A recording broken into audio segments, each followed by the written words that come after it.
Hey, good morning everybody. Kim Lenga from Emerge Fitness, and I have a great arm workout for beginners. So I'm going to show you all the different exercises that you will do, and you will do 3 sets of 15 of each of these exercises. So if you have lighter dumbbells, 3 or 5 pounds, I'm using 5 pounds, I'll show you how it's done. Are you ready?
It.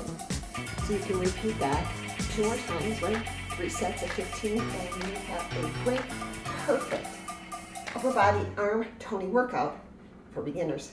Have a great day.